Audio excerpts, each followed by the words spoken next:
que es directora del Centro Regional de Estudios aquí en Orizaba, y la maestra Lilian Cuevas, que es directora de Recursos Humanos también de la Secretaría de Educación de Veracruz. Muchísimas gracias por estar. Y quisiera decirles que yo ayer, a las 7 de la mañana, que me permitieron llegar junto con las profesoras, las maestras del Jardín de Niños, tuve una de las experiencias educativas más importantes, porque en realidad cuando uno es profe, no es cierto que uno aprende, que los chavos con los que está aprendan, sino que uno aprende de ellos.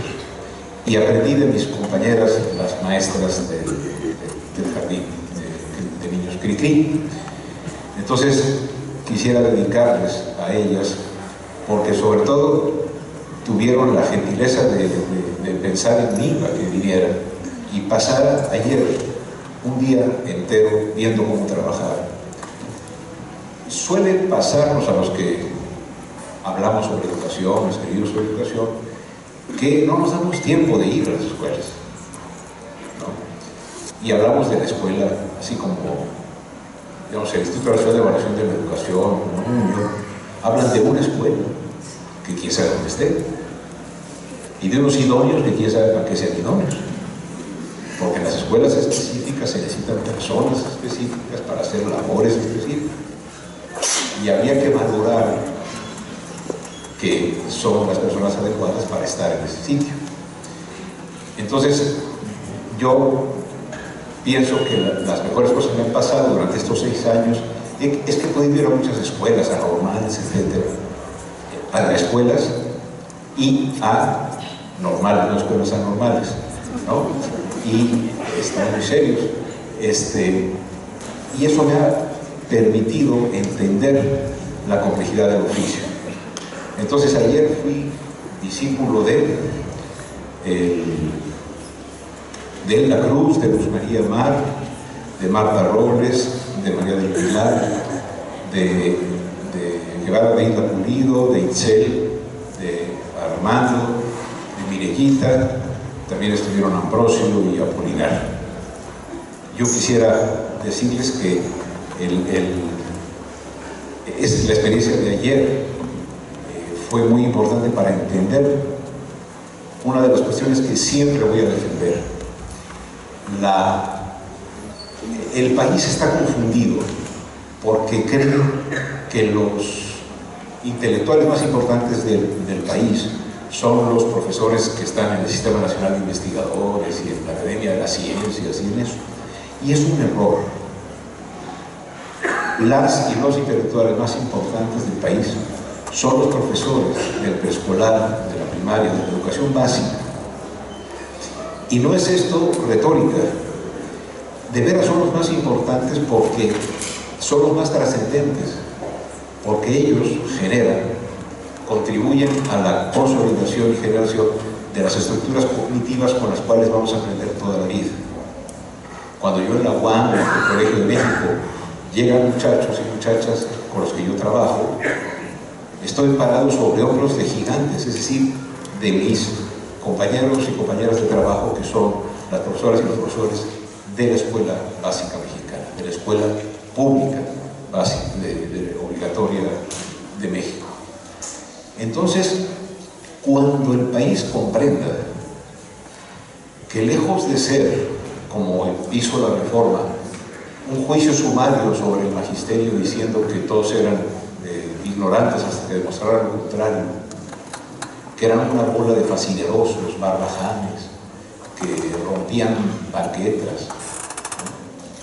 Cuando México entienda el tesoro del talento que tiene en el magisterio y les dé el lugar de los intelectuales más importantes del país y nos baje a la soberbia a los que estamos en esos sistemas de elitistas, y cuando nosotros, los profesores de la Universidad Mexicana, comprendamos que somos profesores de la escuela pública, compañeros en el mismo nivel horizontal que las maestras de Cricri, que los muchachos que están en la maestría de la pedagógica, cuando comprendamos que somos profesores y profesoras de la escuela pública, vamos a poder reconocer que quienes merecen el máximo respeto en nuestra tierra son los que van y enseñan a cantar, enseñan a dibujar.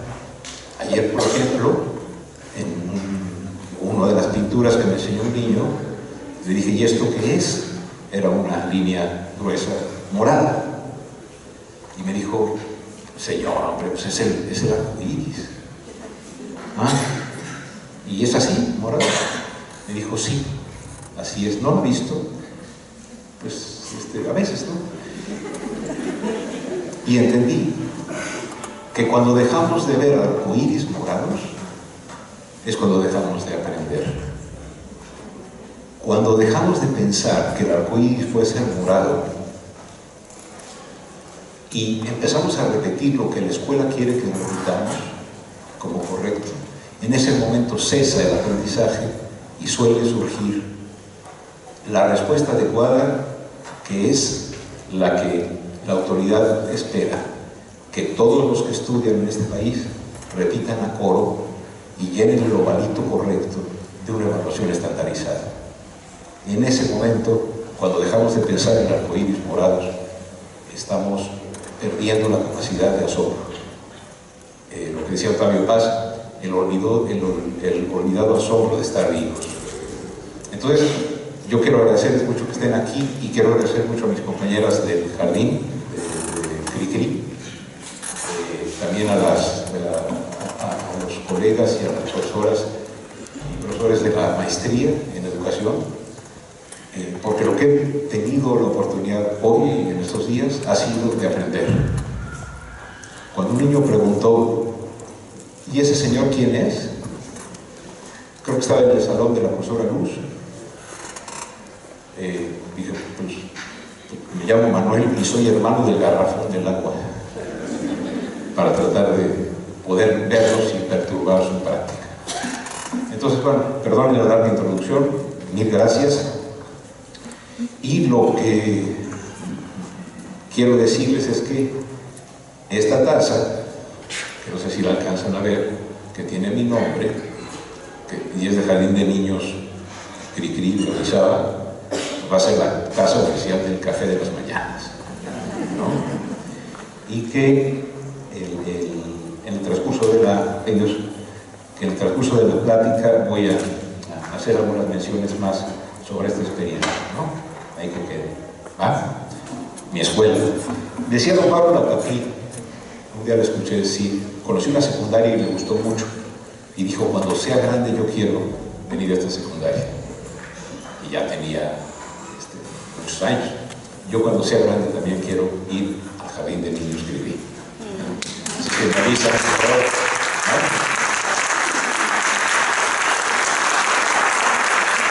¿no? Bueno, voy a estar medio... ¿Puedo bajar este? Está bien bonito, pero no. A ver, voy a estar medio parado y tal para la presentación, pero si podemos empezar, ¿no? La siguiente, si me echan una mano ahí con eso, ¿no? La estrategia de la plática que he diseñado, que por cierto yo pediría que no se preocupen, la presentación en PowerPoint, le pediría yo a la maestra Itzel se las pasase a todos, ¿no? O sea, no, es como algo que yo puedo regalarles, que es la reflexión sobre estas cuestiones. Entonces, lo que traté de hacer es, comparemos en qué descansó la reforma de 2013, la reforma que actual está, digamos, el marco jurídico que aún está vigente hoy, y tratemos de hacer el contraste con lo que la iniciativa de transformación de ese artículo, de los artículos constitucionales, está ocurriendo ahora. Y para hacer ese contraste, atrevámonos a pensar que depende de nosotros, y sobre todo depende de los profesores y profesoras de este país, que esa iniciativa mejore. Porque de lo que se trata no es de cambiar la Constitución, se trata de que el cambio de la Constitución abra veredas para que el aprendizaje sea posible. Entonces, ¿Qué pasó en 2013? ¿No? Entonces yo diría, primero, denme usted un lleguecito a una tecla, creo que es la flecha. Eso, ¿no? A ver, es interesantísimo que toda la, no para mejor, que toda la estructura de la reforma descansó mucho en que hizo abstracción de todas las condiciones sociales, culturales que rodean a la escuela, ¿no? Hizo caso omiso de la desigualdad social que este país tiene y lo que hace es que diagnostica que el problema educativo nacional, por favor pase a la siguiente, es que hay unos responsables y los responsables son los integrantes del magisterio. Los integrantes del magisterio y su actividad individual cotidiana. Es decir, la reforma educativa del presidente Peña Nieto, ¿no?, preparada en su oficina y en las oficinas del Pacto por México, ¿no?, descansó en la idea de que un solo factor produce los resultados del aprendizaje en el país. Si uno como yo estudió filosofía y sociología, tuvo esa oportunidad, se los recomiendo. Cuando de un problema social alguien les diga que se debe a un solo factor, cuenten hasta 10, corran, vayan con quien más confianza le tenga y no regresen con ese tipo porque los está engañando. O bien el problema social no es importante si se explica por un solo factor, o bien si se pretende que se explica por un solo factor, está hablando un ignorante que no sabe, ¿no? Entonces, fíjense, era muy atractivo para la opinión pública decir, tenemos problemas porque salimos mal en PISA, salimos mal en Enlace, en Planea, en Tutea, en todo lo que se inventa, salimos mal.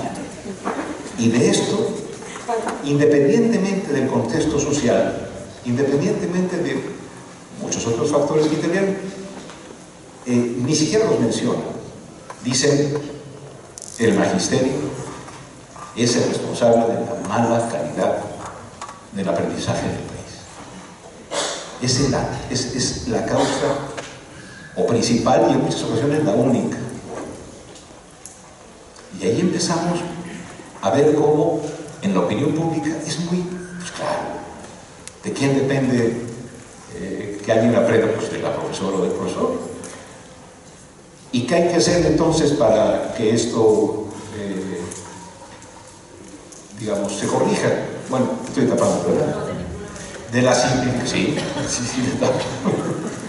simplificación del diagnóstico, ¿no?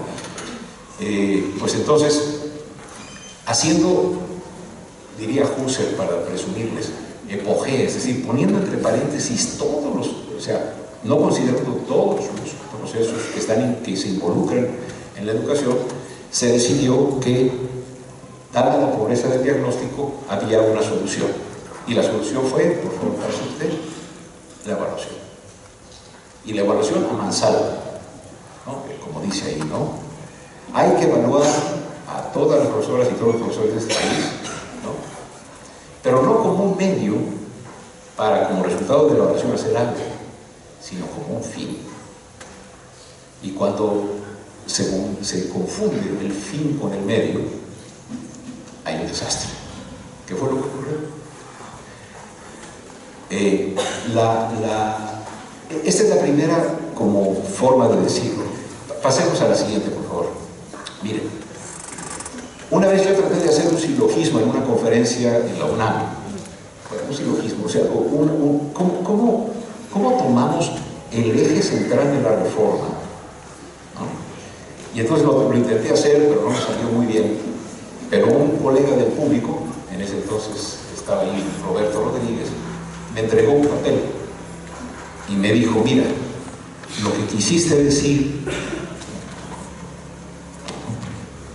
me parecía Fox, presidente Fox quiso decir. Y entonces me escribió en una hojita lo que yo he pasado ahí. Como en este país plagiar no tiene consecuencias, ¿no? El presidente puede plagiar su tesis y no pasa nada, ¿no? Espero que en la escuela no esté pasando eso, ¿no? Quiero decir que esto así escrito y lo que van a leer corresponde a lo que Roberto Rodríguez dijo que yo quería decir, y cuando yo lo leí dije sí, pero no lo hice así. ¿Okay? A ver, es un argumento circular. A ver, la primera es la calidad del aprendizaje, ¿no? Deriva, es decir, es consecuencia de la calidad de la enseñanza. Ya el término calidad empieza a tener problemas, pero fíjese la unidireccionalidad del argumento, ¿no? Si nosotros tenemos problemas con el aprendizaje, vamos a ponerlo en negativo porque no tenemos calidad de la enseñanza. Siguiente. La premisa. Si la premisa 1 es, o si la primera proposición es válida, entonces siempre tiene que ocurrir a dos niveles. El primero sería el nivel individual. Es decir, me dijo Roberto, tú dices que la calidad del aprendizaje de cada niño o niña se deriva de la calidad de la enseñanza de cada maestro o maestra, pero de la enseñanza, digamos, del acto individual, de lo que llamamos enseñanza, que por cierto, enseñar, pues, miren mis lentes, lo estoy enseñando. Educar se trata de otra cosa, ¿no? Pero bueno, y a nivel agrupado, que la calidad de la escuela, digamos, en Orizaba, o en Veracruz, o en el país, ¿no?, resulta del promedio de la calidad de sus maestros y de la calidad de los estudiantes. Y como la calidad del aprendizaje de los estudiantes depende de los maestros y de las maestras, es unifactorial la explicación, es unifactorial y unidireccional. Yo enseño, tú aprendes. Todos los que están aquí, si somos profesores o estudiantes de una maestría, estudiantes de una licenciatura, y tenemos una noción primeriza sobre lo que es el aprendizaje, sabemos que nadie enseña nada, como decía ayer, sino solo aprende el que aprende. Que no hay manera de hacer que alguien aprenda, no hay manera de meter conocimientos en las personas. La enseñanza se trata de generar ambientes de aprendizaje en los que de repente un niño, como no somos griegos, no dice eureka, sino dice órale, o algunas formas más de barrio, ¿no? Cuando un chico entiende, una niña entiende algo allí en Naucalpan, en Ecatepec, en Chiapas, no, más bien del barrio de donde yo soy, de Narvarte, no dice eureka, ni dice órale, sino dice ay, porque entendió que la suma del cuadrado de los catetos es igual al cuadrado de la hipotenusa. Porque una profesora o un profesor mostró que si se pone aquí el triángulo rectángulo y se ponen los cuadrados, ¿no?, y el cuadrado de la hipotenusa, y se llenan de agua estos dos, al girarlo, toda la cantidad de agua de estos va a caber aquí.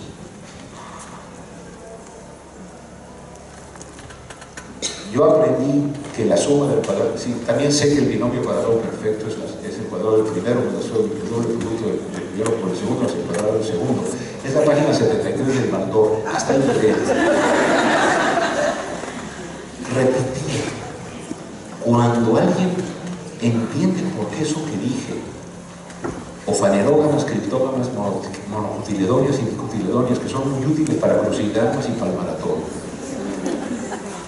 Pero cuando alguien, en vez de repetirlas, entiende qué está diciendo, o ve el teorema de Pitágoras, y todavía le falta mucho para decir, ¿y cómo es posible que de dos cuadrados se llene uno? Todavía tiene mucho, pero ya lo vio. Y ese recurso pedagógico es el que hace la profesora o el profesor, y pueden hacer otros diferentes, y se consigue la condición de que alguien diga, ya entendí.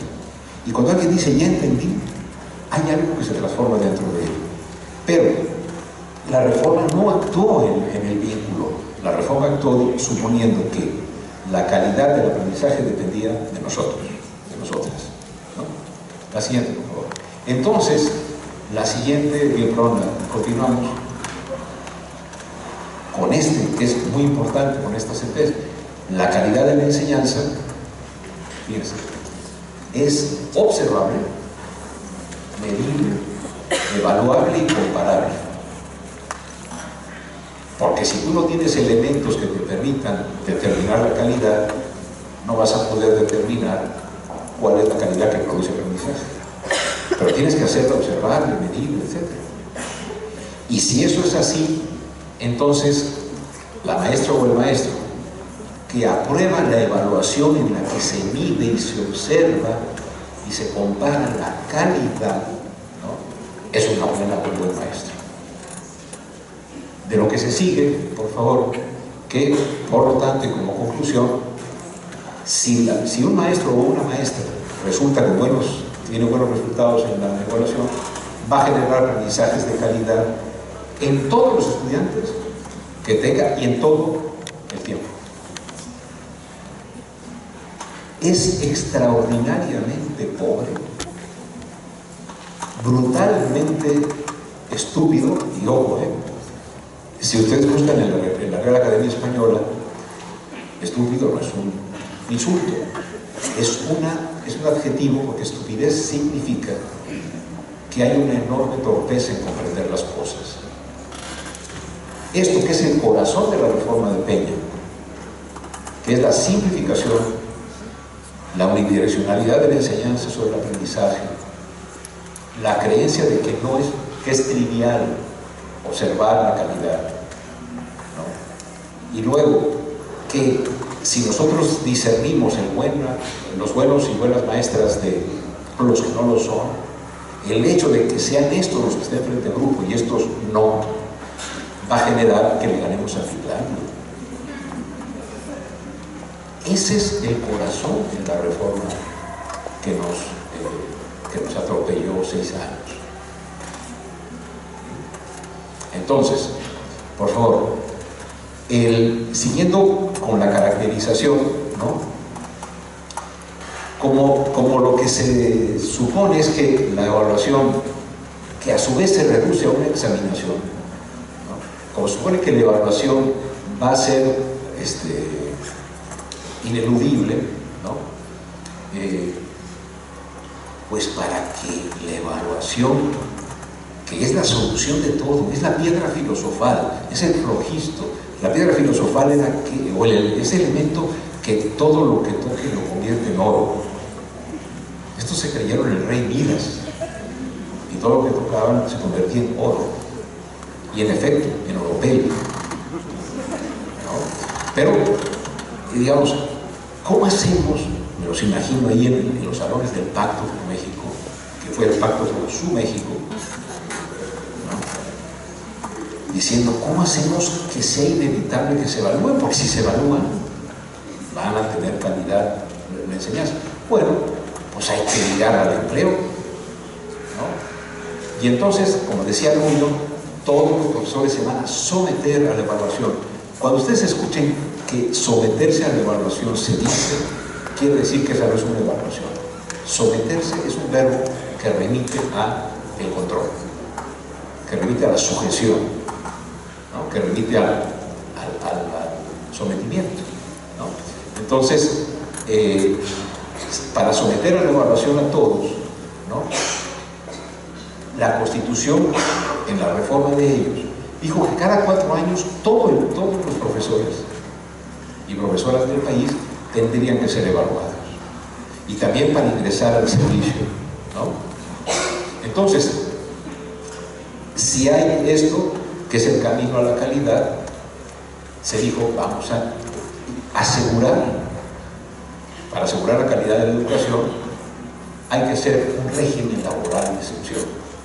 Hoy en la mañana, desayunando con los estudiantes y las estudiantes de la maestría en educación, yo les decía, ¿por qué la reforma de Peña dice que va atrás? Si ustedes la leen, ¿por qué dice que va a modificar el artículo 3 y el 73. El 73 de qué trata, el tercero es la educación, el 123 el trabajo, el 27 el tejido, cómo se enseñaron de niños. Bueno, es que el 73 es el artículo en que se especifican las tareas que son exclusivas del Congreso de la Unión.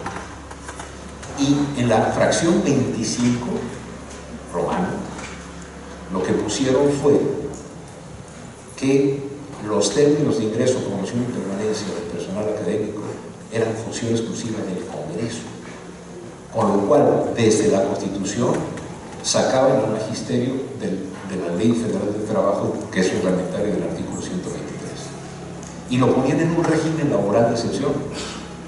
Tan es así que si se lee en la Constitución y luego en la ley, si alguien presenta el examen para ingresar y no es idóneo, se le da no sé cuántos años, un par de años como tutor, que nunca llegó, y si vuelve a no ser idóneo, será separado de su cargo sin responsabilidad alguna para el patrón. Esta es una manera de aplicar una reforma laboral neoliberal terrible. ¿Por qué? Porque los empresarios lo que pedían era abaratar el despido. Y esa reforma la hicieron un poquito antes del legislativo. Entonces, ¿cómo le hacemos? No, échenme de regreso, por favor, ¿no? ¿Cómo le hacemos? ¿No? Bueno, hacemos que el que no se evalúe, si no vas a la evaluación, pierdes el trabajo. Y si vas a la evaluación, pierdes los derechos adquiridos. Y la Suprema Corte determinó que sí se podía aplicar retroactivamente la ley en demérito de los derechos adquiridos del magisterio, que es una aberración. Ah, no, mexicanos primero me dirían, no es cierto, no, es que es porque existe el interés superior de la niñez. Pero quien sepa de derechos humanos sabe que los derechos humanos no tienen jerarquía, todos son derechos y tienen que armonizarse. Aquí lo que fue es, vamos a meternos en un régimen de excepción en el cual, fíjense, nunca un profesor o una profesora va a tener definitividad, va a tener base. Cada 4 años va a tener que renovar que es capaz de seguir trabajando. Y le vamos a llamar destacado, bueno, satisfactorio o insatisfactorio, idóneo o no idóneo. La lógica de la evaluación tenía una... no era así que querían recuperar la rectoría del Estado sobre la educación, querían recuperar la rectoría del Estado sobre el control del magisterio. Y lo podían someter a través de la evaluación. Adelante, por favor. Entonces, como decía, ningún integrante del magisterio va a tener definitividad, ¿no? Todos vamos a tener que demostrar cada 4 años las cosas. El que sigue, por favor. Entonces, ¿cómo le hacemos? Sí, la evaluación y la resolución. Ya sabemos que si relacionamos la evaluación, fíjense qué terrible. Relacionamos la evaluación con lo laboral, confundiendo evaluación con supervisión del trabajo. Como la autoridad era incapaz de supervisar el trabajo porque tenía un pacto corporativo de facto con el sindicato, en vez de bajarse y reconocer que había entregado la educación, que había sido cómplice en el cogobierno educativo orientado al electoral y no orientado a lo educativo, en vez de hacer eso, lo que hace es decir, la evaluación va a ser el mecanismo de control laboral. Y para que esto se pueda conseguir, ¿no?, necesitamos una institución que le dé legitimidad académica a este proceso. Y entonces el Instituto Nacional de Evaluación de la Educación es aquel que le da legitimidad conforme va a ser la siguiente, ¿no? Y se le da autonomía al Instituto Nacional de Evaluación de la Educación, que se fundó en 2002 en el periodo de Fox, y que la reforma dice le vamos a dar autonomía. Pero la autonomía era una manzana envenenada, porque el INE no autónomo fue mucho más autónomo e independiente de las autoridades. el INE autónomo fue abyecto, se plegó, siendo la máxima autoridad para la evaluación y a sabiendas de que la evaluación que hacían era una evaluación injusta, inválida y no confiable, la legitimó. Y en eso la Junta de Gobierno, cuando se integra por 5 destacados investigadores, lo que hace es ver cómo, cuando la inteligencia se pone al servicio del poder, se destruye la inteligencia porque se pone servil a los intereses de los poderosos. Y eso sucedió porque la ley dice que el instituto crea el Sistema Nacional de Evaluación de la Educación, ¿no? Y pone a la cabeza de ese Sistema Nacional de Evaluación al INE como autoridad máxima. Y entre otras cosas, esta fracción, fíjense lo que dice, que, déjenme leerla tal cual, que es función del instituto, fíjense, expedir los lineamientos a los que se sujetarán las autoridades educativas federal y de los estados, ¿no?, para llevar a cabo las evaluaciones de ingreso que les corresponden. Es decir, el INE no hacía la evaluación, sino que le decía al que tenía que hacer la evaluación, al patrón, cómo hacerlo. Con lo cual, el patrón decía, ¿sabes qué? ¿Reprobaste? Pues te reprobó el INE, porque el INE dijo que era así. Y es ahí donde el instituto, al aceptar por soberbios esta ley y no decir, señores, esta ley es injusta y no hay que seguirla, se convirtió en uno de los grandes apoyadores de la reforma. Miren, Santo Tomás de Aquino, que no era de la CENTE, ni de izquierda, ¿no?, era un señor bastante conservador, ¿no?, hizo la Suma Teológica, montones de libros, ¿no?, en fin. Bueno, Santo Tomás de Aquino tiene una tesis en la cual en la Suma Teológica dice que una ley injusta no se debe obedecer. ¿Por qué durante 6 años los consejeros de la Junta Directiva del Instituto dijeron, esta evaluación no sirve? Nos dijeron públicamente, no piloteamos lo reactivo. Dijeron públicamente que esa evaluación no era la adecuada. Me acuerdo una vez que la profesora Silvia Schmelkes me dijo, Manuel, es que no quisimos hacer una evaluación distinta, pero la SEP no nos dejó ir a las escuelas. Pues no eran autónomos.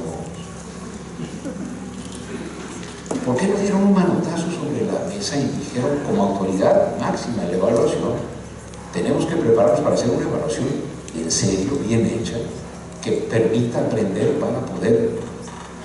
No. Y cuando yo les sugerí a ellos, porque son colegas de la investigación de hace muchos años, me dijeron, es que la Constitución, hay que obedecer la ley, dice que tiene que ser cada 4 años. Dije, sí, pero ustedes saben que cada 4 años no se puede evaluar bien a 400.000 o 500.000 personas. No, pues sí sabemos eso. Entonces no lo hagan. No, pues es la ley. No era la ley. Eran los sueldos. Era el poder. Era esa barbaridad que ocurre cuando el intelectual se inserta al servicio de la legitimidad del político. Es cuando se hace abyecta la función del intelectual, que siempre debe ser crítico. De este gobierno, del anterior y de cualquier otro, del estudioso, del docente, siempre tiene que haber una capacidad crítica. El INE no la tuvo, y entonces, por favor, ¿no?, pasa el INE a regular los procesos, ¿no? ¿Por qué? Porque el instituto le dice a la SEP que a través del servicio profesional docente siga ciertos criterios, ¿no? Y esos criterios se convirtieron en criterios para conservar el empleo. Y entonces es cierto, el INE no evaluaba, pero nada más lo que hacía, ¿no?, es decirle al patrón, a la SEP, cómo tenía que hacer la evaluación. bien perverso el proceso. No, tú no evalúas, tú dinos cómo. Y luego ni siquiera la SEP hizo la evaluación, la hizo el Ceneval, que es una institución privada que cobró miles de pesos por hacer, millones, gracias, por hacer la evaluación. E hicieron la evaluación personas que nunca habían dado clase en Cruzán. Y de eso dependía que conservasen el empleo ustedes. ¿Por qué? Porque la lógica de la reforma no era educativa, era política y de control, ¿no? Por eso, diría hoy en la mañana Juan, estoy de acuerdo, hay una frase, por favor, la que sigue, que la causa de la causa es causa de lo causado, que parece un trabalenguas. Pero a ver, si nosotros lo pensamos, ¿no? Si la causa por la cual alguien puede perder el empleo es un examen, la causa de la causa, es decir, quien legitima ese examen o ese procedimiento para conservar el empleo, es causa no causal, por transitividad lógica. ¿Se acuerdan? Si A es mayor que B y B es mayor que C, entonces A es mayor que C. ¿No? Bueno, la transitividad. Bueno, aquí hay una transitividad jurídica. Y entonces el instituto se convierte en el que dice cómo evaluar. Y al decir cómo evaluar es el que determina cómo conservar el empleo. Y entonces, si lo que tenemos nosotros es una evaluación que yo tengo que aprobar para conservar el trabajo, estudio para la evaluación sin que tenga ninguna consecuencia ni nada. ¿Por qué? Porque cuando dice la ley, una de las pocas leyes que hay en sociología, de un señor sociólogo muy bueno que se llama Campbell, no es el de la sopa, ¿no? Que dice que cuando una métrica es muy estricta y tiene graves impactos, ocurren siempre dos cosas: más se cumple y más se simula al mismo tiempo, por el impacto que tiene. Por eso vimos florecer a las empresitas o empresotas que te decían, yo le paso su planeación pedagógica argumentada, le vendo evidencias, ¿no? Súbale, ¿no? De que pasa, ¿no? Tenemos un 95% de éxito, porque de los que han tomado nuestro curso de a 15,000 pesos cada mes han sido destacados. O sea, perdieron a la evaluación porque la colocan en el camino de la conservación del empleo y no en el camino de la construcción de conocimiento de qué se puede mejorar. Quiero aclarar que la generalización brutal que hicieron sobre el magisterio, de barbajanes, incultos, etc., es tan estéril como decir que todo el magisterio es un grupo de apóstoles que trabajan sin cesar. No, a ver, como cualquier otro grupo, hay mucha autocrítica que hacernos, porque sí hay bastantes de nosotros que no somos lo que deberíamos ser,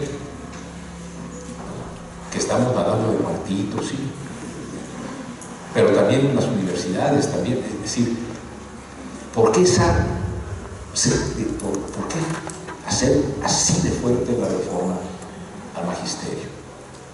¿No? Entonces, bueno, fíjense cómo se cierra. La reforma está muy bien hecha en términos de su lógica y de la perversión de la evaluación. Por favor, pasemos a la siguiente. Y entonces, si tienes que conservar el trabajo, ¿no? Pues entonces pues te pones a estudiar la guía, y al estudiar la guía conservas el trabajo y descuidas, y ni siquiera alguien se fija, no es observable lo que haces en tu salón, con los padres de familia, con tus colegas. No, es el examen. Y ahí teníamos a los profesores y a los profesores leyendo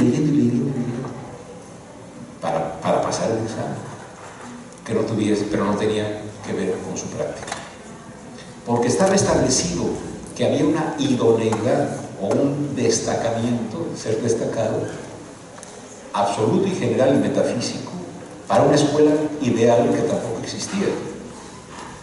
A ver, la evaluación era capaz de determinar si una persona era la adecuada para un preescolar, para una escuela primaria multigrado en Sonorica. Es lo mismo que hay que observar cuando se va a ser profesor en una escuela aquí en Orizaba. En el primer caso hay que hablar agua, ¿no? Aquí quizá no. Es decir, se construyó el mito del mérito. Y al ratito diré que al confundir mérito con logro, eso también nos costó muchísimo en términos educativos. Pero entonces, toda esta idea de que para conservar el empleo hay que pasar la evaluación, cuando se supone que la calidad es observable, no se recuerda a este autor, que es muy bueno, el señor Birnbaum, que dijo lo siguiente. Por favor, pasen a que sí. Si no podemos medir lo que es valioso, vamos a acabar por valorar nada más lo que es medible. Y la actividad docente está llena de elementos que no se pueden medir, repleta de intangibles, que solamente son observables viendo la práctica educativa, ¿no?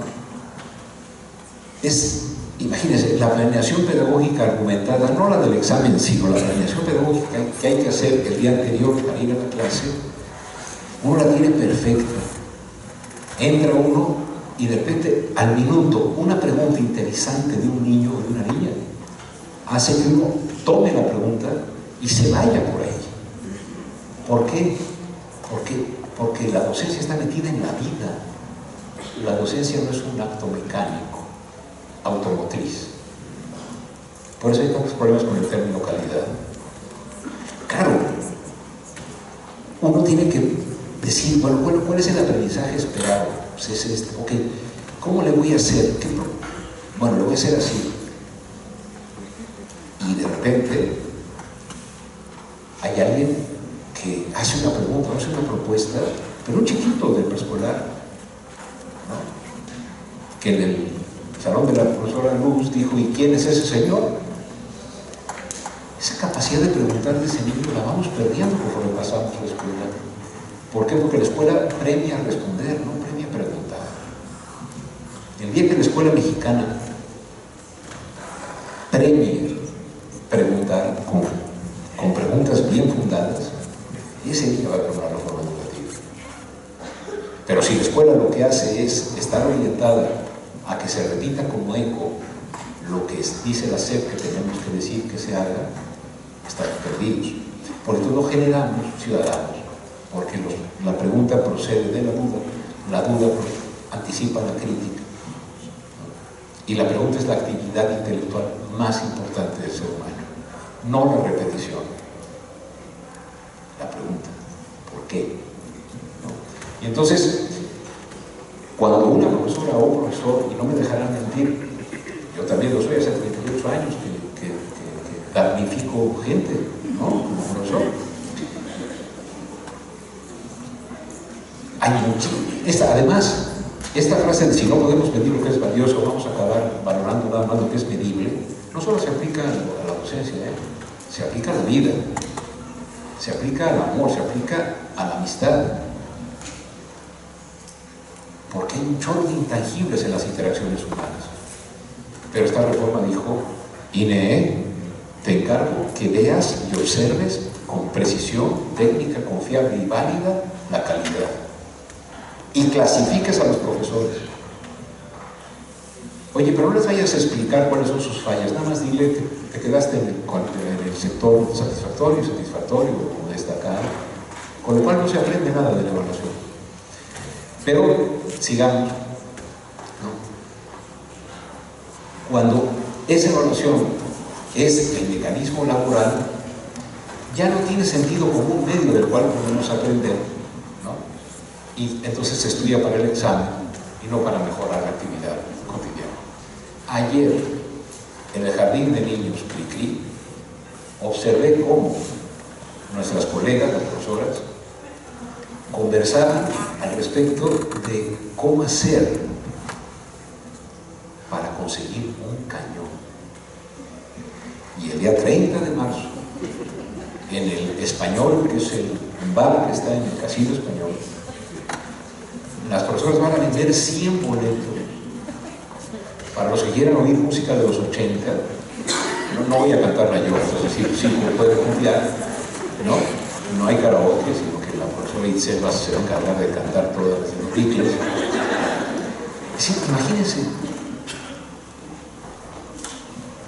no solamente están comprometidas con la educación, sino que además, como la educación que la Constitución dice que es gratuita, no lo es, tienen que hacer una actividad para poder comprar un cañón y tener un cañón que pueda hacer proyecciones en uno de los mejores jardines de niños del país. ¿Cómo es posible? Sabemos de profesores y profesoras que ponen de su lana, de su sueldo, para que haya material. El censo nos mostró que hay multitud de escuelas sin baños, sin pizarrones, sin agua, no, pero es gratuito. ¿Por qué? Porque no cobras, pero las cuotas voluntarias son muy voluntarias, ¿no? O sea, son voluntariamente a fuerza. Pero si esto se convierte en mecanismo laboral, ya no hay posibilidad de que sea un medio, y tampoco, fíjense, ayer vi muchas cosas en el preescolar, pinturas, poner fichas en pedacitos de rollos de papel de baño pintados con el número 1, 2, 3 hasta el 10. Los chiquitos tenían que meter una ficha, 2 fichas, 3 fichas, ¿no? Y ahí estaba la profesora Marta con mucha paciencia. Sí. Tú dices, a esa entrega, a ese cariño, a ese esfuerzo, porque los muchachitos y las muchachitas vayan aprendiendo desde la altura. Nuño y Loret de Mola dijeron, son una bola de ignorante. Eso fue verdaderamente un insulto, una salvajada, un problema ético. O sea, cuando yo, el profe Gil, ve lo que está pasando en la reforma, lo que dice es, este es un problema político, ético. Yo no puedo aceptar que los profesores que yo conocí en Chiapas del 75 al 80, cuando yo fui también profesor allí en el rural, no puede ser que todos los que caminamos para llegar a clase y trabajar de lunes a viernes, no siempre se hace, yo lo sé, pero todo ese esfuerzo, digan que somos unos barbajanes. No se vale. Pero es cierto, si tú me dices, si quieres conservar el empleo mañana, te pintas el pelo de verde, el poquito pelo que me queda me lo pongo de verde, porque si no pierdo el trabajo, ¿no?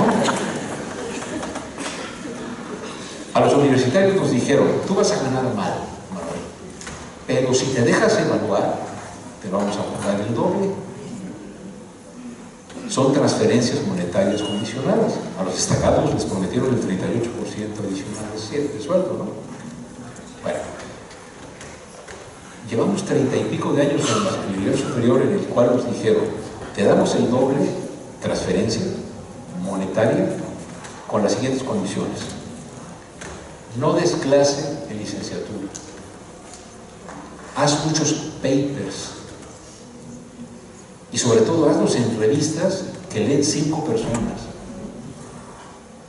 Huye de la docencia. Doctórate lo más pronto posible. Y vas a ser SNI 1, SNI 2, SNI 45. Antes estábamos en el SNI, ahora somos. Entonces, si abren la célula en la mitocondria, va a ser aquí SNI 45. En cada célula.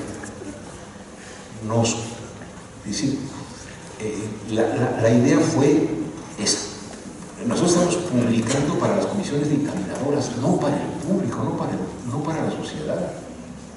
Las bodegas están llenas de libros porque tienen como destinatario quién va a evaluarlas, ¿sí? Y si publicas en inglés, mejor, Había pocos doctores y siempre platico esta anécdota. Un día, estudiando para un artículo sobre los posgrados en México, me encontré que había un doctorado en ciencias de la carne. Y yo me imaginé, taller práctico del Kama Sutra.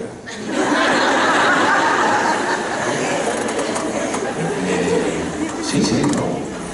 Lujuria 1, lujuria 2 y lujuria avanzada. Dije yo dentro. Sí. Porque, digamos, en la tradición religiosa católica, la carne es todo lo que tiene que ver con lo erótico, ¿no? Yo dije, no, pues sí, sí. Antes de que ya la vida no me deje, lo voy a hacer ese doctorado. Y resultó que era el doctorado que habían inventado para poderse doctorar los zootecnistas, que se prestigiaban por el hato de ganado que cuidaban y que ahora para poder existir tenían que ser doctores. Pues inventaron el doctorado en ciencias de la carne, ¿no? Y empezaron a ver, ¿quiere usted ser doctor? Y sobre todo las instituciones privadas, ¿quiere usted ser doctor? Sí, como no, mire, usted no estudie, denos una lanita, pero que sea constante en darnos la lanita, y lo graduamos. Nos metimos en la búsqueda de indicadores que no tienen que ver con lo que hacemos. Y cada vez somos una universidad o una planta académica con mejores indicadores y cada vez las instituciones son más débiles porque todos estamos buscando salvarnos individualmente. Hemos perdido el sentido de comunidad, de colegialidad. Cuestión que ayer en el jardín Cri-Cri no pasaba. Estaban las profesoras comprometidas en pensar en el bienestar y en el aprendizaje de los chiquillos. Y en muchas otras escuelas también ocurre, ¿no? Bueno, vamos a terminar con... híjole, así, esto es terrible. Cualquiera puede enseñar. Esa frase, cualquiera puede enseñar, esconde el brutal desprecio y la ignorancia de la complejidad del trabajo docente. Cualquiera puede enseñar. Es de preescolar, la profesora, de tercero de primaria, cualquiera. No hay con qué pagarle a las profesoras y profesores que nos enseñaron a leer. Cada que termino un libro, me gana la emoción de decirle gracias a esos profesores que ya no viven y profesoras que me enseñaron a leer para poder leer a Rulfo, para poder leer a Padura, para poder leer novelas, poesía. También puedo leer manuales para chambear, pero una lectura que no sirve más que para manuales para chambear no sirve como proyecto civilizatorio. Entonces, esta cuestión de que cualquiera puede enseñar es una barbaridad. Siempre he pensado que tenemos que mejorar mucho las normas, pero que todo profesor que tenga un título, toda persona que tenga un título y que quiera ser maestro, además de aprobar su licenciatura, luego tiene que pasar 2 años en una normal aprendiendo lo que implica ser profesor. Cuando logremos eso y las normales sean la institución más importante del país, porque ahí se forman los intelectuales más importantes del país, en ese momento los soberbios universitarios que queramos dar clase, vamos a tener que irnos a preparar para ello. Todos los profesores universitarios damos clase. Ninguno estudió un ápice de pedagogía, muy poquito. Porque se supone que el que sabe puede enseñar. Es verdaderamente una estupidez, una enorme torpeza en comprender las cosas, ¿no? Adelante, por favor. Aquí me gustaría que recordáramos todos lo que sabía muy bien el profesor Anoli Garritz, que desgraciadamente ya murió. Y fíjense qué bonito define lo que es ser docente.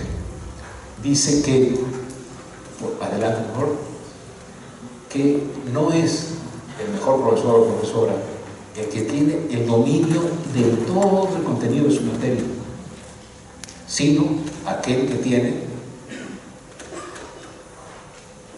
el dominio pedagógico del contenido a enseñar. Eso, el dominio pedagógico del contenido a enseñar, es lo que hace que el trabajo de una docente o de un docente sea al menos igual de complejo o más que el de un controlador de vuelo.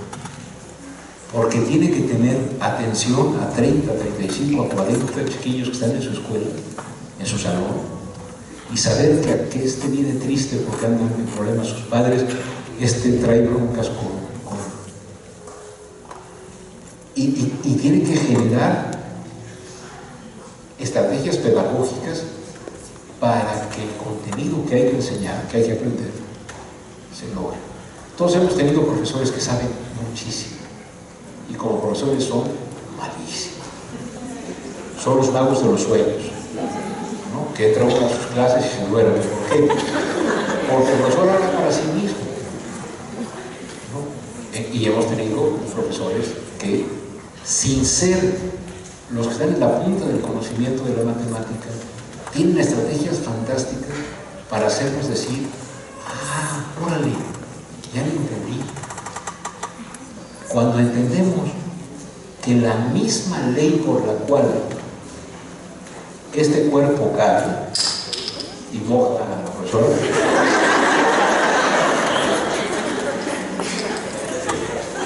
no sabía que estaba abierta. Bueno, esta misma ley que hace que este cuerpo caiga es la misma ley que hace que la luna no caiga. Porque Newton mostró que los cuerpos se atraen en razón directa a sus masas e inversa a sus distancias. Está la fuerza de la Tierra que jala a la botella de agua, pero está la fuerza de atracción de la Tierra sobre la Luna, que es más pequeña, pero es muy grande la distancia, que se equilibra y no cae. Caramba, entender eso. Que alguien tenga la capacidad de enseñarme, de mostrarme, de permitirme que yo interiorice por qué vemos solamente una cara de la luna. De eso se trata la docencia. Y no es trivial, no cualquiera. A ver, solo vemos la cara de la luna porque no lo tienes que repetir. Tienes que generar una estrategia pedagógica para que ellos aprendan. No se trata de que ellos repitan, sino que ellos aprendan, se sorprendan, sufran, se conmuevan, se cuestionen. Eso es aprender, no repetir y llenar uranitos de confusión múltiple, ¿no? Por eso, conserven esto como un tesoro. Cuando quieran ustedes valorar al mejor profesor que pueden, o a la mejor profesora que pueden ser, pregúntense si, además de tener el conocimiento de su materia, tienen el dominio pedagógico del contenido a enseñar lo que toca. Eso es lo que tenemos que aprender en las normales. Y es lo que tenemos que tener cada vez en la información continua, que tener mayores destrezas y mayor capacidad, además de la experiencia para hacerlo, ¿no? Adelante, por favor. Eso está bien padre, me enseñaron a hacerlo los estudiantes son todo esto de que pasa y sube y esas cosas, yo no lo sé hacer, ¿no? Porque no soy millennial, ¿no? Soy ya centennial, no sé cómo se llama. Pero, fíjense, una síntesis rapidísima, más rápida que la de Roberto, para pasar a la nueva y luego discutir entre todos. El magisterio fue acusado de todos los males. Siguiente. Y entonces, siendo acusado, se le acosó en dos sentidos. Se le acosó con examinaciones, ¿no?, de la que dependía su permanencia, y también se le acosó en el sentido de hacerlo cosa, es decir, no se concibió como un sujeto activo en la transformación, sino como un objeto, una cosa, ¿no?, que había que transformar desde las alturas. ¿Cómo va a prosperar una reforma educativa que consigue que el principal problema son los profesores? ¿Cómo va? Si el magisterio es el objeto transformado, pues pierdes al cómplice más importante que tienes para transformar las cosas. Pero desde la soberbia, esquemas de la OCDE y de Nuno, se podía hacer. Y entonces, ¿qué le pasó a los profesores? Se les trató como infantes. Ayer platicaba con las profesoras en el jardín de niños y les decía que lo que más me había gustado es que en la jornada de trabajo que había yo sido testigo, todos los niños tenían voz, porque infancia viene de infancia, que significa sin voz. Infancia, que no hay fonare, que no tiene voz, o que no tiene palabra, en los dos sentidos, no habla y tampoco cumple. Entonces, al magisterio se le consideró a todos como sin voz, sin nada que decir sobre su trabajo, sino como objetos a modificar. Me acuerdo a Loret de Mola, que era secretario de Educación Pública, ¿no? Sí, de panzazo y todas esas cosas, ¿no? Sí, no adjunto, el adjunto era el otro, ¿no? Estos cuates que nunca mandaron a sus hijos a la escuela pública, decían, ¿usted dejaría a su hijo con esa? ¿Con ese? Había racismo, clasismo, desprecio, porque el fenotipo nuestro no es finlandés. Y una profesora de Oaxaca o un profesor de Baja California, pues no va de traje de tweed como a Oxford. Pero este tipo transforma vidas.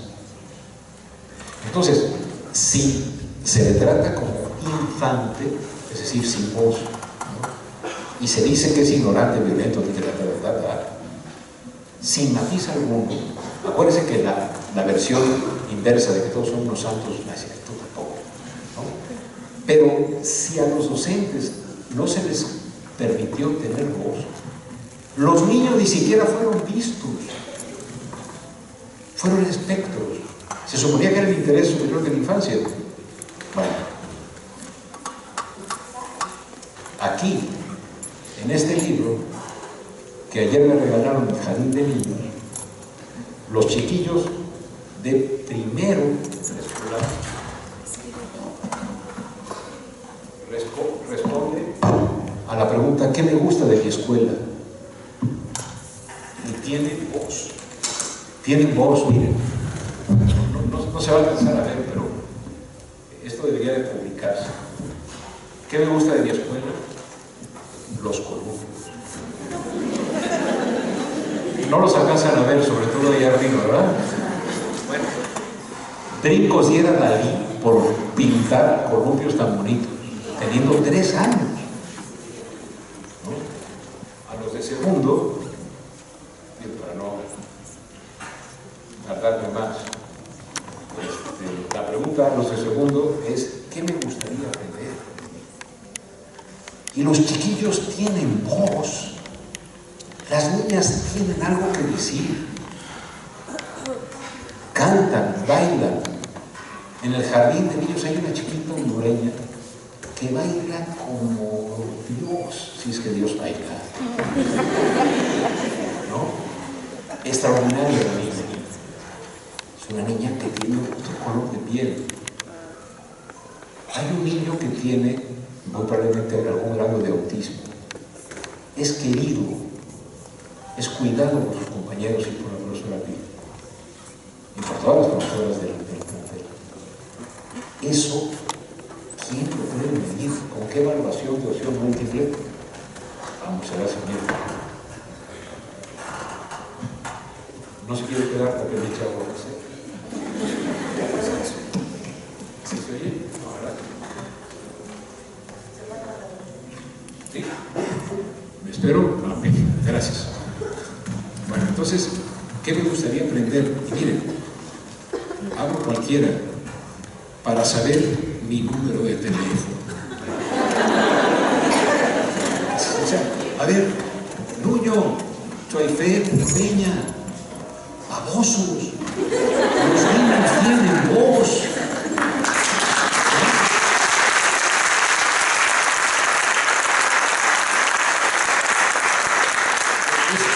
este aplauso, no es para mí, es para Carla Paola, que dice que me gustaría aprender a escribir mi nombre muy bonito. Tiene 4 años, habla, tiene voz. Esta reforma nunca le preguntó a los niños nada. Si a los profesores no les preguntó nada, ni les permitió hablar, sino que les mandó a que hicieran una evaluación y se sometieran. Y a los de tercero de preescolar, que ya están entre 5 y 6 añitos, ¿no? La pregunta fue, ¿me equivoqué? ¿Qué te gustaría aprender? Y a los de segundo, no, ¿qué he aprendido en la escuela los de segundo? Abro cualquiera. Aprendí a jugar con el dado y los dados. ¿No? Miren el dibujo, es extraordinario. De veras, miró, pagaría por dibujarme. O bien, Pablo, está escrito al revés, como si fuera en árabe. Dice que le gustaría aprender a leer. Esos chiquillos, ¿no? Me gustaría aprender a ser diseñadora de destroyer. ¿No? Paula, ¿no? Paula María. Lo que pasa es que tienen tan buena letra y yo tan mala vista. Dibujan su nombre. Aún no saben leer y escribir, dibujan su nombre, quieren ser. Y en la educación, en vez de dejarlos ser, estos tipos quisieron controlar a sus profesores para que no fueran, para que repitieran exactamente lo que la obra quiere que repitan para que le ganemos a Chile. Eso es un proyecto educativo de un país. Puede ser. Bueno, aquí está la voz, ¿no? Mire, ¿qué quiero aprender? Yo no sé si aquí este jardín de niños que hace, pero hay que ver si las autoridades permiten que siga siendo Itzel la directora. Porque aquí me encontré al azar que esta chica quiere aprender a hacer hechizos y aprender a leer.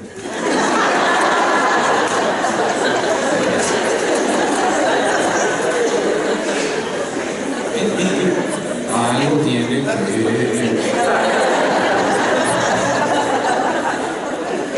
No, la bruja mayor tampoco. La bruja mayor está en el Palacio Nacional junto a aquella.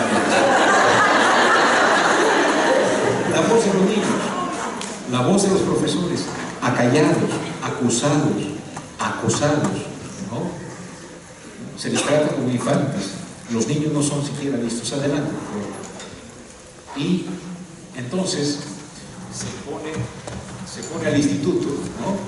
Como en ese entramado para que se meta al régimen laboral de excepción y hace así como una cita de mujer. No ejerce su autonomía, pudiendo hacerlo. Y es chistoso, Espérame. Ahora hay toda una campaña en las redes sociales de autonomía, la autonomía es necesaria, etc. ¿Por qué no la ejercieron? No, es que tenemos que detener la aplanadora de Moreno. No, espérate, el Pacto por México no fue aplanadora, fue un bulldozer, porque ni siquiera leyeron la reforma de Peña, porque eran los votos del PRI, del PAN y del PRD, que eran muchísimo más que los 2 tercios. Moreno no tiene 2 tercios. Por eso andan ahí negociando, ¿no? Y es bueno para la democracia que tengan que negociar. La gente olvida que la reforma de Peña pasó sin que la leyeran los diputados. Y ahora todos estamos leyendo la iniciativa de López Obrador y criticándola. Bueno, qué bien. ¿Por qué? Porque eso es la democracia. Entonces, la última, por favor. ¿Qué es lo que subyace a esto? ¿No? Pues yo creo que una guía de hacer de la educación del país lo que la OCDE, ¿no? concibe que debe ser, ¿no? Y sobre todo, concluiría diciéndoles que esta reforma prosperó porque redujo los problemas sociales, ¿no? Que solamente es posible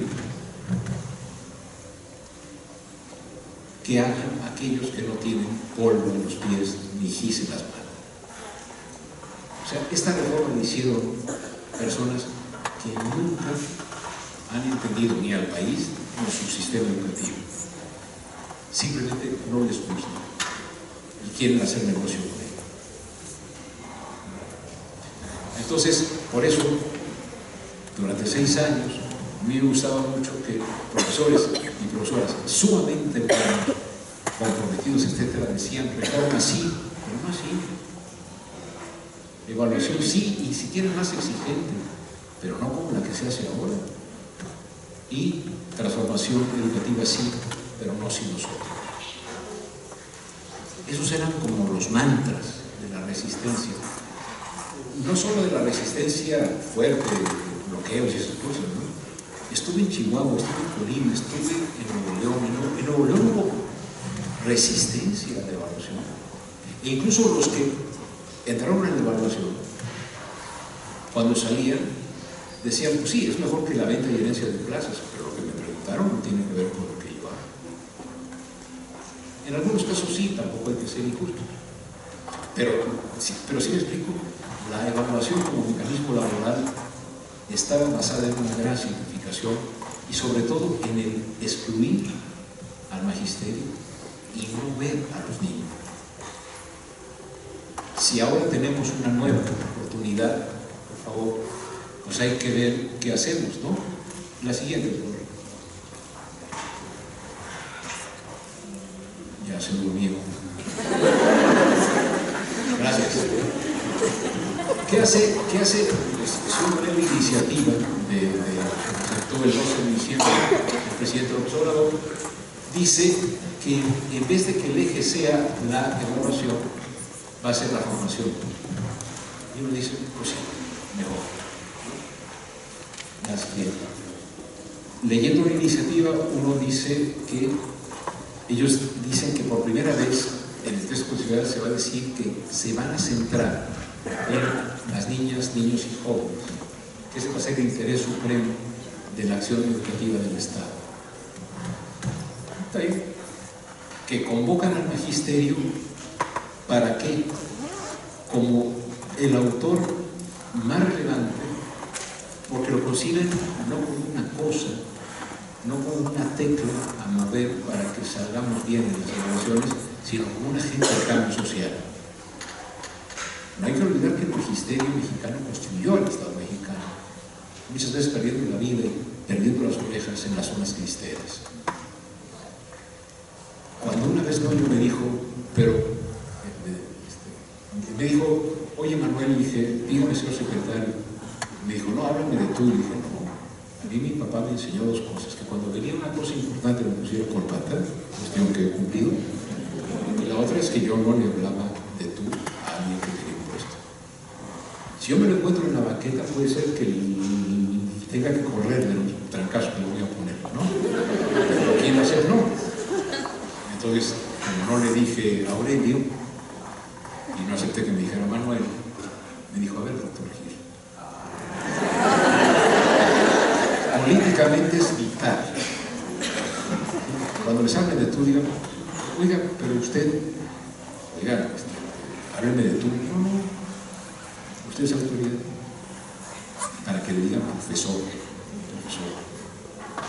Y eso marca una distancia con el poder. Bueno, eso es nada más. Entonces,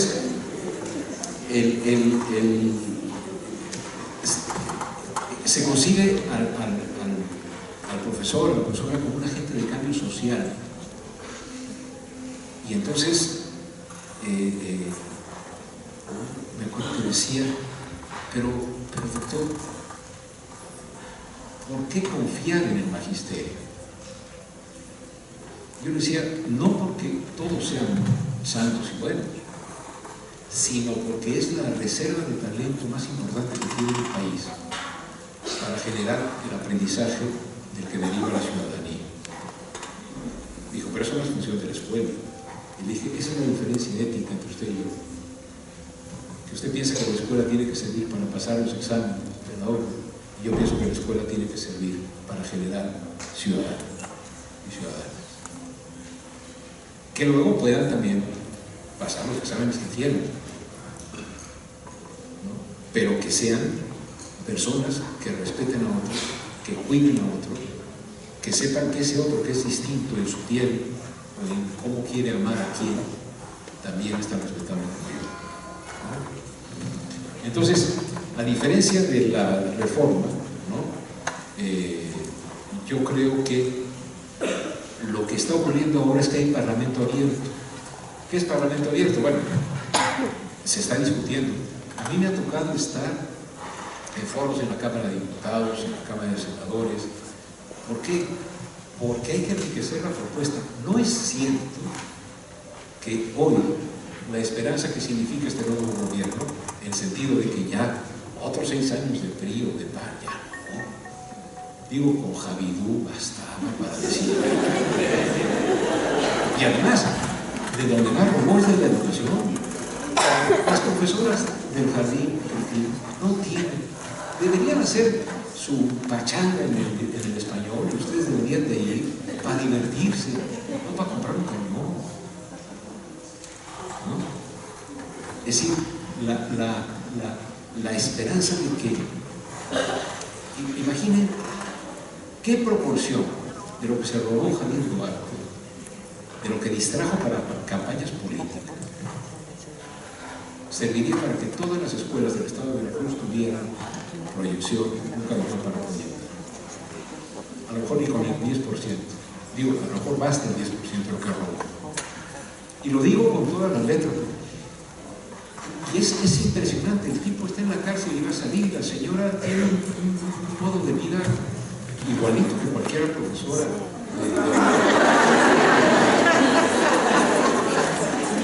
¿Cómo es posible? Sí. Ayer me preguntaba, varias veces me ha preguntado Itzel, oye, ¿y qué hacer? Pues indignarnos, organizarnos, hablar, escribir, denunciar.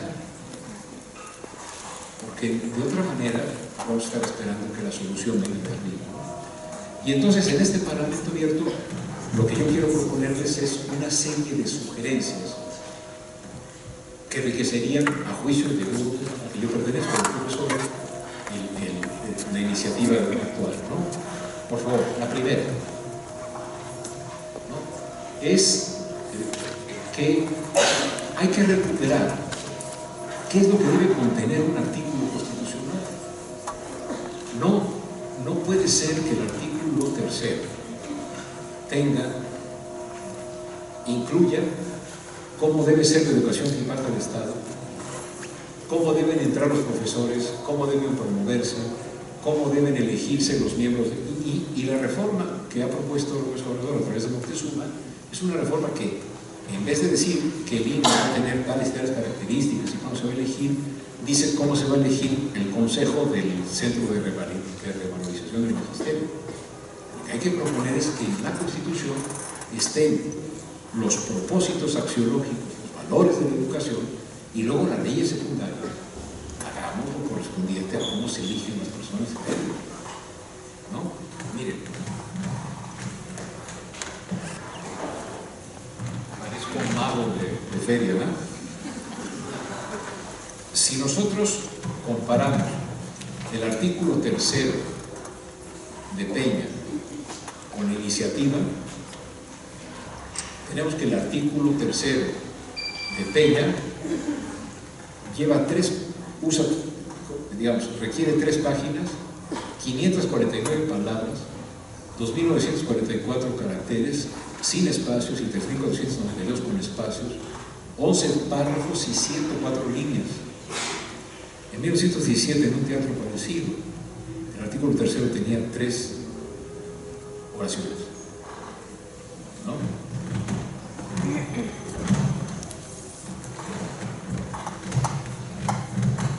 El constituyente del 17, que fue el que dijo, artículo 3, capítulo 1 de las garantías individuales, La enseñanza es libre, pero será laica la que se dé en los establecimientos oficiales de educación, lo mismo que la enseñanza primaria, elemental y superior que se imparte en los establecimientos particulares. Laica. Ninguna corporación religiosa, ningún ministro de culto podrá establecer o dirigir escuelas de instrucción primaria. La esencia del Estado, no de la Iglesia. Desde Juárez se hizo la separación. Y tercero y último, en los establecimientos oficiales se impartirá gratuitamente la enseñanza primaria. Esto fue el texto de la Constitución del 17. No boté las palabras y los caracteres porque no había computadoras. Ahora, así como les enseñé el cuadro de los muchachitos, ¿no? Este es el texto vigente, este es en medio está el texto. Ustedes nada más vean dónde hay letritas, ¿no? Y esta es una propuesta que estamos haciendo, esa no la pelen porque nadie nos hace caso. Pero, fíjense, esto, y llegamos a la fracción 9. La fracción 9 de la propuesta de López Obrador tiene 2 párrafos. La fracción 9 de la actual ley tiene este y este. Porque la fracción 9 se dice hasta de qué tipo de sangre tienen que ser los consejeros del INE.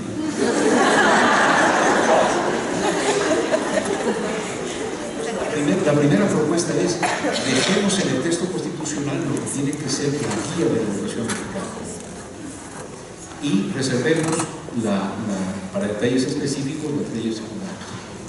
La segunda es que los criterios normativos que tenga la Constitución no estén orientados a un actor, sino al vínculo entre maestros y estudiantes. Lo que es educativo es el vínculo. No sé si ustedes sepan lo que significa persona. ¿Cuál es la raíz etimológica de persona? ¿Alguien me ayuda? Máscara. Bien. Persona es máscara porque en el teatro griego se ponían una máscara para representar, no había maquillaje en los Óscares, entonces se ponían una máscara para representar a un personaje y tenía que tener orificios para que personara, para que sonara la voz, porque si te ponen la máscara completa, como se oye. Una persona es un personaje, y un personaje es un rol social, un papel social. Y todo rol social, aquí está la parte de la sociología que importa, creo, todo rol social es una vida. No se puede ser padre sin hijo, o madre, no se puede ser novio sin novia, o novio sin novio, o novia sin novia. No se puede, cualquier combinación decente y respetuosa, no se puede ser maestro sin vigilar, no se puede ser amante sin amada. ¿Por qué? Porque todos los vínculos sociales son eso, relaciones. Entonces, lo que habría que hacer es que, y estamos proponiendo eso en la Cámara, que se oriente lo normativo desde una perspectiva en la cual hay un vínculo, hay una interacción. No es cierto que lo que hay que fortalecer es la capacidad de enseñanza. No, lo que hay que fortalecer es lo que se requiere para que haya un vínculo productivo entre alguien que coordina el proceso pedagógico y el otro que, como ya vimos, tiene voz, tiene palabra, tiene ideas. Entonces, esa es la segunda. La tercera es que se necesita, hay que hacer algo. A lo mejor no es de esto constitucional, pero en este país, origen es destino. Y más vale tener conocidos que conocimiento. Esa es la tragedia de nuestra esfera educativa. Porque México le ha dado la peor educación al que más lo necesita. Y le ha dado la mejor educación al que menos lo requiere, por sus condiciones de origen. Por eso la noción de equidad en vez de la de calidad es mucho más importante en un texto constitucional. La educación será, eso de que va a ser de excelencia, híjole, es peor que lo de calidad, porque viene de Excel, del cielo. O sea, la educación va a ser celestial. No. La educación va a ser lo mejor que podamos. Nos comprometemos a hacer lo mejor que podamos. Pero bueno, que le demos a los que más requieren educación las mejores condiciones. Y creo, esta es muy bonita porque la discutí mucho con colegas de Chihuahua, ¿no? Es que hay que asociar, a diferencia de la reforma de Peña, el esfuerzo educativo en el contexto de un esfuerzo de redistribución de los recursos. Porque si no, el abismo de la desigualdad no es posible superarlo en la escuela. O sea, en los mejores estudios que yo conozco de sociología de la educación, si ustedes toman todos los factores que influyen en el proceso educativo, aislado el profesor o la profesora explica entre el 5 y el 7% de la varianza del aprendizaje. Es muchísimo más el impacto del entorno social. Es muchísimo más el impacto de la familia de origen. Ayer les decía, ¿más cerca? Ok. ¿Sí me escuchan? Bueno, muchas gracias. ¿No? Bueno, ayer les decía a los colegas que en el simulador del servicio profesional docente, que es toda una simulación, pero que el simulador era como para hacer ejercicios con el examen, se decía, si un niño tiene problemas para calcular el área de los cuerpos, ¿qué debe hacer usted, profesor o profesora? Opción A, darle coscorrones. Opción B, citarlo en la tarde para explicarle de nuevo. Opción C, reportarlo a la dirección, con Pitágoras o con algún responsable de la geometría, con Euclides, ¿no?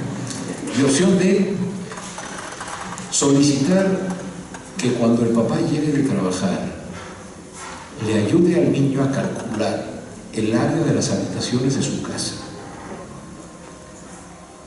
Entonces estaban preparándose para el examen y dijo el que coordinaba, a ver, maestra, ¿usted qué opina? No, pues la A, me quedo trabajando con él en la tarde, le ayudo. Y la frase, no la voy a olvidar nunca, maestra, no responda lo que cree, responda lo que cree que debe responder los del INE. La opción correcta es la D, que el papá llegue del trabajo y calcule con el niño, después de una jornada de trabajo de 8 horas, bien pagada, que no se tuvo que meter por la ventana del metro en el metro Pantitlán para hacer 3 horas de trabajo, ¿no? Que no tuvo que caminar, no sé, ¿no? Y la profesora, que era profesora de Chiapas, decía, pero profe, decía el monitor, ¿no? El coordinador, decía, pero es que eso es mentira. Decía, a ver, maestra, ¿quiere conservar el empleo o decir la verdad? Porque de lo malito que llene, se sigue la chamba, ¿eh? Entonces, fíjense lo que tiene que hacer el profesor o la profesora. Tiene que descubrir cuál es la opción que refleja no lo que esta persona piensa, sino lo que piensa que debe de pensar las gentes del INE y del Servicio Social Social. Y para colmo dijo, pero además, aquí en Chiapas las casas son redondas. Entonces imagínense un señor que llega de la chamba, de la milpa o del café, y le dice, oye papá, me dijeron que de fuera me tienes que ayudar a calcular el área de la casa. Pi por medio cuadrado. ¿Sí es eso? ¿Sí? Bueno, si no es esa, perdonarán, alguna de esas. ¿Esa es la correcta? No. ¿Sí? Es decir, lo que necesitamos nosotros es que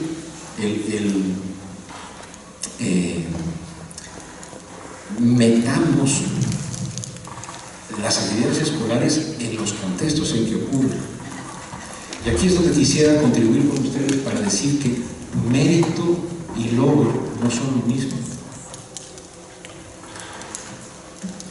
Logro tiene que ver con el nivel que alcanza alguien. Y mérito tiene que ver con el esfuerzo que pone alguien para que ese logro sea alcanzado. Entonces, muchos logros mayores requieren menos mérito que logros menores.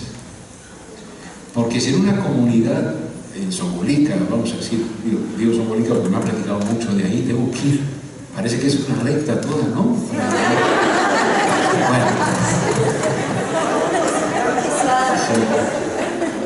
que es así recta, que están pensando poner un tren Maya ahí también. Entonces, imaginen digamos, la cuestión de lo que se tiene que hacer ahí, ¿no? Es decir, ¿de qué estaba hablando?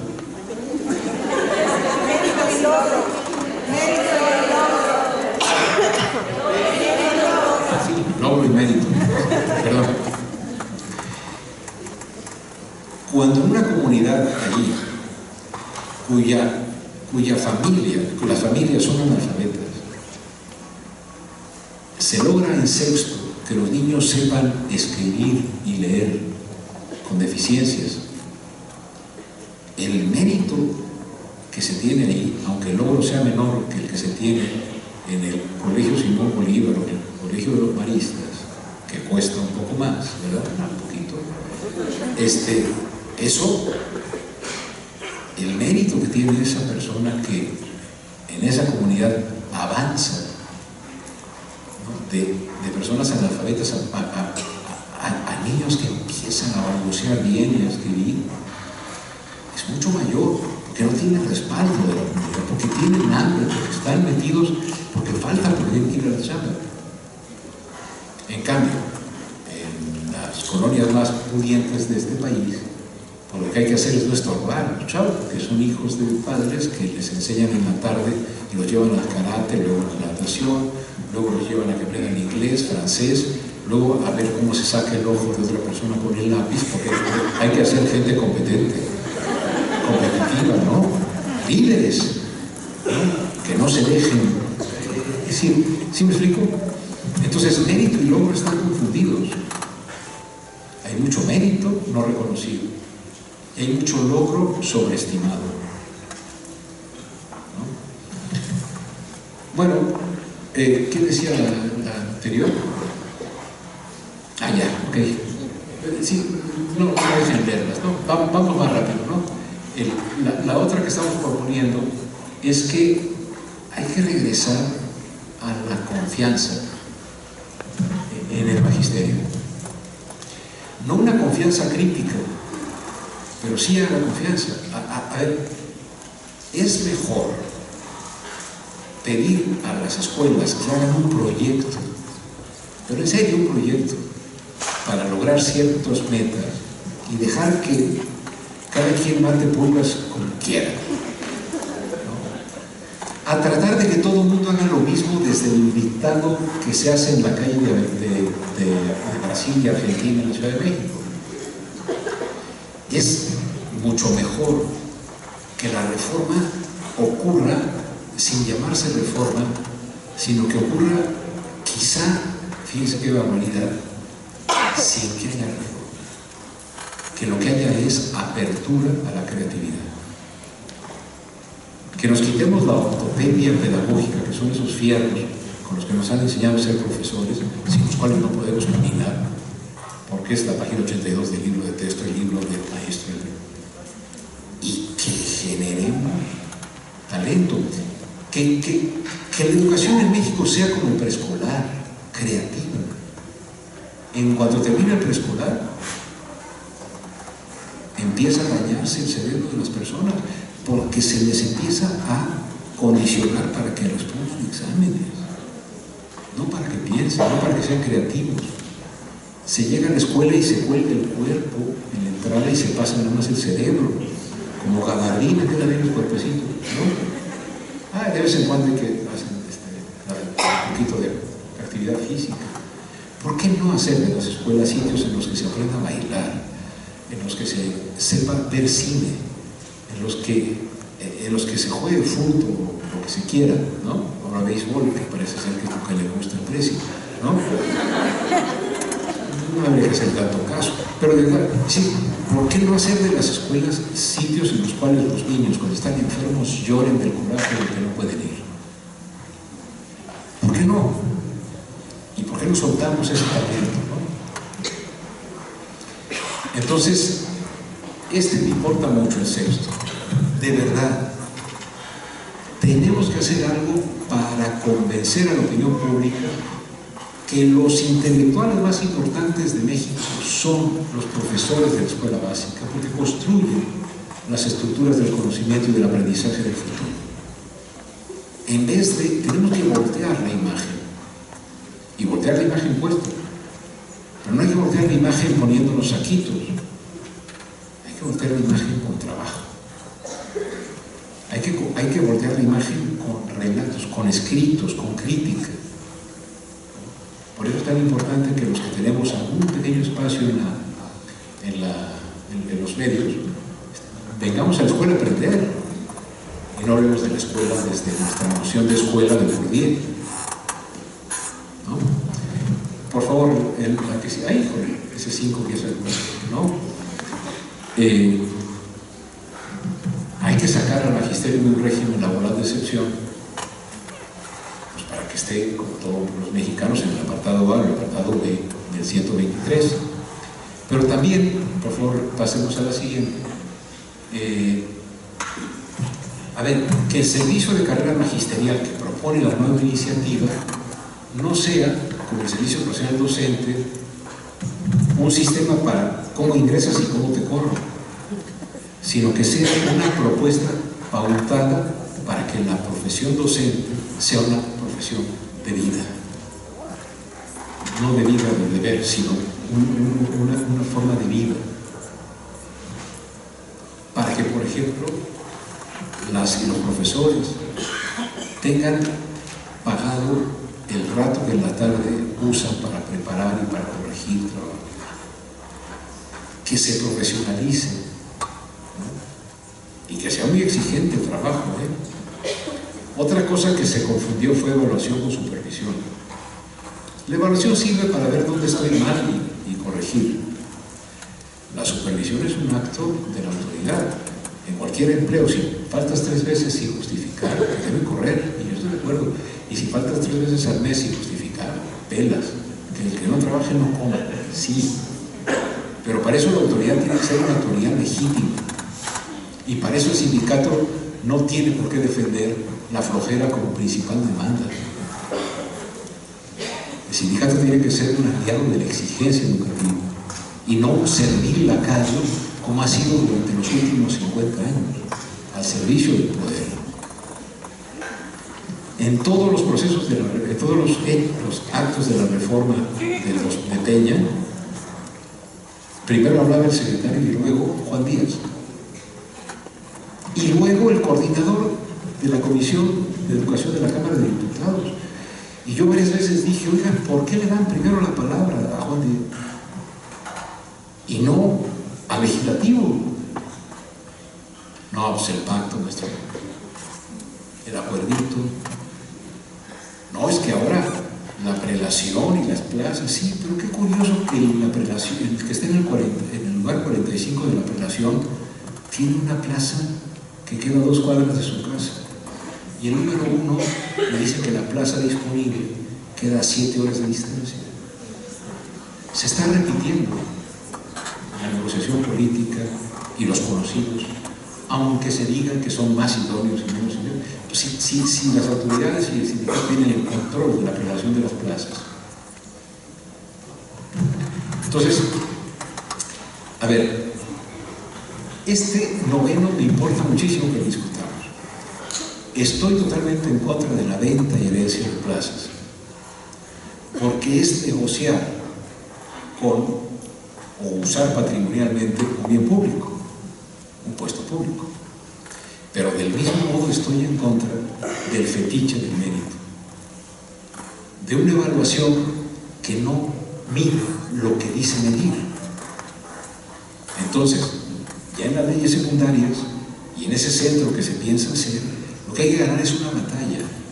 Y la batalla es que haya concursos de oposición, como dice la ley actual, pero que sí sean concursos de oposición, no sean examinaciones masivas. Se libera una plaza en una escuela.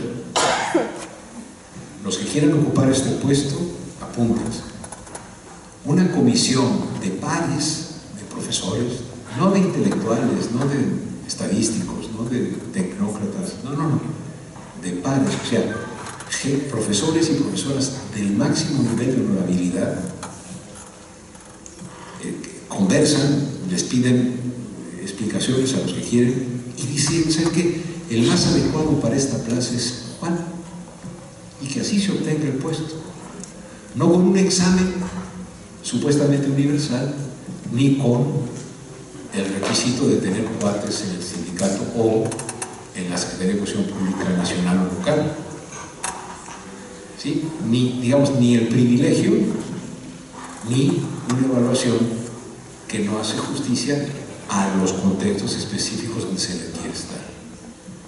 Sé que es difícil, pero todos los universitarios hemos entrado a la universidad a través de concursos de oposición en la que los pares nos juzgan.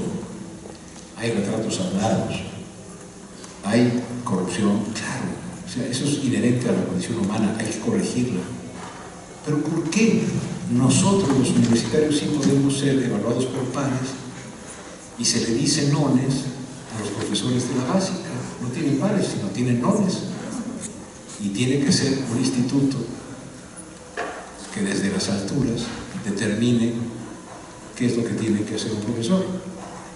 Ese que tiene que decirle al papá que le enseñe a calcular el área de los cuerpos cuando llega reventado del trabajo. O, como me decía Jesús Galás, un colega con el que trabajo mucho, una de las preguntas para los profesores en Mexicali era ¿cuáles son las opciones correctas cuando se inunde? No, en Mexicali cuando llueve hay fiesta. ¿Sí? Pues digo, este punto es bien interesante que lo discutamos. ¿Cómo resolvemos el problema de la asignación?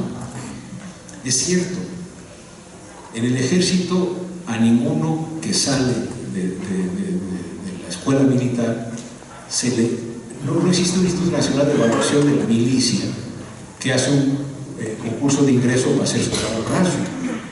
Se supone que en la formación está incluido.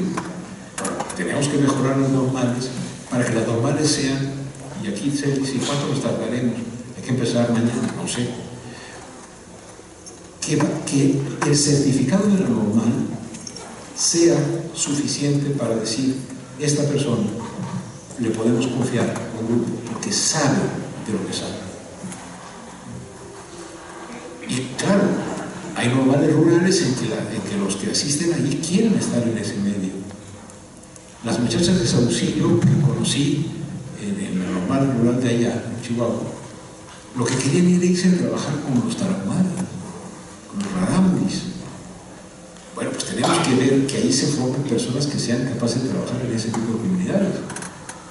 Porque manden ustedes a un cuate que estudió en una normal bien picuda, ¿no? Para ser profesor con salones con aire acondicionado, y mándenlo a una comunidad rarámuri, ¿no?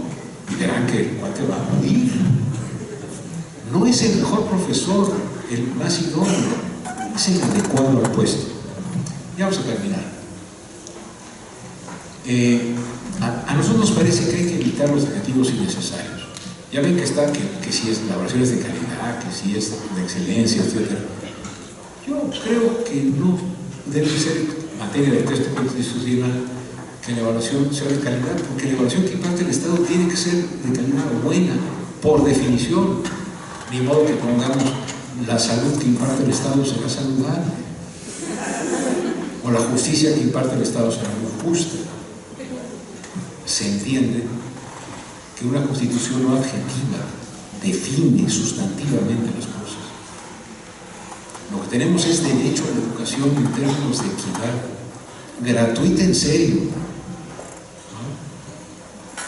en la que no sean los profesores los que se cooperan o los más pobres de la comunidad los que tienen que hacer, dar el terreno, construir la casa del maestro, construir la escuela, construir los mesabancos, hacer una cosa que parezca pizarrón. Porque entonces los más pobres son los que gastan más proporcionalmente a su ingreso en la educación, pero es gratuita. ¿Por qué? Porque ahí les mandamos un profe. Y luego peor, si el profe agarra el lunes para viajar y el viernes para regresar. Entonces hay clases martes, miércoles y jueves. No nos hagamos, ¿no? Muchos de nosotros no somos los profesores que tendríamos que ser. Y no es cierto que chango viejo no aprende truco nuevo. Si el compromiso ético es recuperar a nosotros la profesión académica, la profesión docente, sí podemos mejorar, ¿no? Y la última creo que es la 11, por favor. En una de esas, en vez de tener un INE, sería bueno tener un INEGI educativo. Es decir, una entidad que con independencia de la SEP brinde información estadística confiable de cómo están las cosas, para que podamos como ciudadanos y los legisladores pues exigir. Porque si le dejamos la estadística y la información a quien está en el poder, pues siempre le va a cuchillar, ¿no? Entonces, en vez de tener un INEGI, o en el INEGI un sector que haga la estadística educativa, o un sector en la SEP independiente de ella que haga información confiable, ¿no? Le llamamos Centro de Estadística, Información y Análisis, y que, por ejemplo, los estudios que ahora hace el INE se los encarguen a las escuelas superiores que tienen posgrados y tienen investigadores educativos. ¿Por qué vamos a tener que tener un organismo como el INE, que además de haberse metido a lo laboral, tiene 1000 empleados haciendo estudios? Calma. O haciendo pruebas, o directrices, o lineamientos. Sí necesitamos esto quizá, ¿no? Por favor. Bueno, que este centro no tendría que tener nada que ver con lo laboral, ¿no? Y que recupere a los mejores de los trabajadores del Instituto Nacional de Evaluación de la Educación para que sean parte de este instituto. Pero que este instituto de estadística, información y análisis esté básicamente compuesto por profesores. ¿Por qué? Porque un indicador no es un indicador en sí mismo, sino es un indicador en un contexto.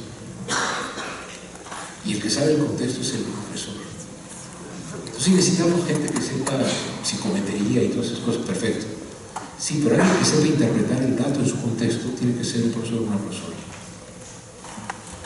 Tenemos que empezar a desplazar a los supuestos expertos para generar que los sitios en donde se diseñen y se piense en la educación del futuro estén conformados mayoritariamente por aquellos que tienen mucho gis, mucho polvo en los pies y mucha experiencia, y que todos reconocemos que son los mejores de nosotros. En ese momento, una SEP así se sale de la cuestión política, porque por ahí estaba escrito, no lo dije. En 2017 a la SEP de Nuño se le autorizaron 70 millones para comunicación social, y al final del año, con la autorización de mí, que era el secretario de Hacienda, de 70 millones pasó a gastar 1.960 millones de dólares en propaganda sobre la reforma para ver si podía ser candidato a la presidencia. Con 1.960 millones de pesos, ¿cuántos proyectores o cuántos cañones podríamos tener? Ese brinco, ese pasaje de 70 millones a 1.960 millones es un delito. Y ese tipo va a estar en la cárcel por ratero, porque usó fondos públicos necesarios para las escuelas en la promoción de su ego. Tenemos que enojarnos, tenemos que indignarnos ante un país en el cual si metes una varilla en la tierra y las sacas, puedes saber si hay o no muertos abajo. Este país es un cementerio, es un nido de corrupción. Ahí la educación tiene que generar gente que se indigene, que se pregunte, que diga por qué, que diga no acepto. No importa si en PISA sale demasiado bien o demasiado mal, que piense, que pregunte, que disfrute la lectura, que batalle con la lectura, que se canse por estudiar, pero que también aprenda a preguntar, ¿no? Entonces, bueno, sí, hay mucha incertidumbre en estos tiempos, ¿no? ¿Por qué? Porque, como decía Malatesta, y esa frase es buena, solo se destruye lo que se sustituye. Entonces la pregunta actual es, si de veras quieres cambiar la reforma de Peña, solo se destruye eso, solo se destruye lo que se sustituye. ¿Cuál es la sustitución?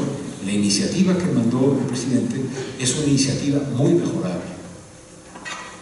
Tiene errores, se le olvidó la autonomía, no menciona educación inicial, en fin, pero también podemos mejorarla. ¿Y podemos mejorarla cómo? La mejor forma de contribuir a la esperanza de este país, ya basta del 1 de julio del 18, es siendo críticos, diciendo las cosas claras y no diciendo sí señor, sí señor, sí señor. No. Yo creo que hay que recuperar la voz del magisterio, ¿no? De las niñas y de los niños, porque de veras, evaluación sí, y reforma sí, y transformación sí, pero no esa que negó la voz, sino la que toma en cuenta la voz de los enmudecidos. Muchísimas gracias.